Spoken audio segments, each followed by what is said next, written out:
Welcome back. Transforming China's growth model includes green development. According to this year's government work report, China will continue to reduce carbon emissions and pollution. Nearly 100 million people have been out of extreme poverty by the end of 2020. Independent research group Global Energy Monitor expects China to exceed its green energy targets for the year 2030, 5 years ahead of schedule. Solar panel installations in China alone are surging and are estimated to increase global solar capacity by a staggering 85% by 2025. Well, 2023 marked the warmest year in recorded history, raising concerns about the growing impact of global warming. But it was also a year of major diplomatic effort by the international community to help fight climate change. As Tianshan reports. 2023 may have been the biggest wake-up call for climate change. Starting in June through the end of the year, every single month had record high temperatures, becoming the hottest year recorded in history. And this warming will continue because the concentration of the greenhouse gas in the atmosphere we already committed to continued warming for at least a couple of decades. Humanity's hottest 12-month period in at least 125,000 years brought extreme weather events around the world, including fierce wildfires, powerful storms, and devastating floods. The call to act from the international community was more urgent than ever. In short, the report shows that the emissions gap is more like an emissions canyon. A canyon littered with broken promises, broken lives, and broken records. All of these is a failure of leadership, a betrayal of the vulnerable, and a massive missed opportunity. The APEC leaders meeting held in San Francisco in November set the stage for a new climate agreement between China and the US, the world's two largest economies and biggest carbon emitters. Both sides have agreed to reevaluate their respective long-term strategy for climate actions and maintain steady dialogue through a renewed working group on climate. The world has a roadmap to limit the rise in global temperatures to 1.5 degrees Celsius in order to prevent some of the catastrophic impacts of global warming. But it will require everyone to play their part.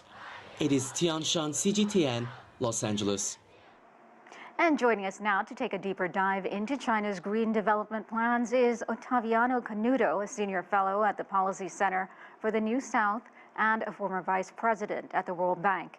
And a warm welcome back to Yukon Huang, senior fellow at the Carnegie Asia Program. Gentlemen, thank you so much. Otaviano, I want to start with you. China pledged in its report to continue to work to make its skies blue and the waters clean. What did this report highlight that moves the needle forward? I would say that the remarkable performance of clean energy by China. China today has a leading position relative to any other major country in the world. It provides a contribution to the whole agenda in the sense that, for instance, if we have nowadays such lower prices of solar energy and wind energy as well, this is due to the investments that were made in clean energy, in manufacturing clean energy in China, to the point that the sum of investments in clean energy in China in the last 10 years have been larger than the sum of investments in the US and Europe together. And this has allowed the decline of the costs of producing alternative energies, renewable energy, and not by chance, the competitiveness of the electric cars as well, in anything related to clean energy of China has come to the fore, and now being accompanied by investments abroad. It's important to highlight as well how craftily China has mapped out the availability of critical minerals necessary for the industry, and how the refinement capacity by China is by far the largest in the world, overpassing 80% of the whole refinement of critical minerals.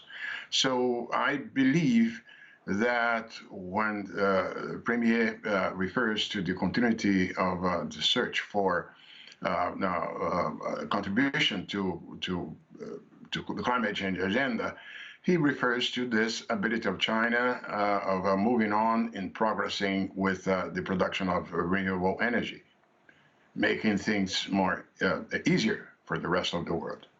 Yukon, I want to get your impression on this as well. How important is the race to dominate the EV market in helping cut reliance on fossil fuels? BYD, for example, has become a dominant player in that race, cutting into Tesla sales, as we discussed earlier. Well, success of BYD and other companies, other car companies, electric vehicle companies, demonstrate that you can make a very big progress in terms of curbing emissions with these new vehicles.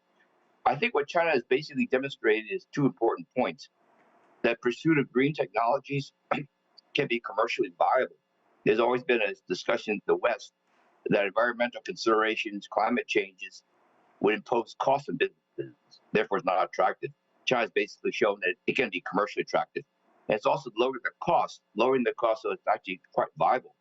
I think the other aspect I'd like to mention is that China's urbanization process, its construction standards, its urban transport systems, the new office buildings they're coming up with, these are moving forward with much cleaner environmental standards than previously. And I think these are also helping China attain these kinds of goals that formerly people felt were quite difficult to achieve. So much more to discuss on this topic, but unfortunately we are out of time. Otaviano Canuto and Yukon Huang, thank you so much, and we will see both of you a little bit later in the show.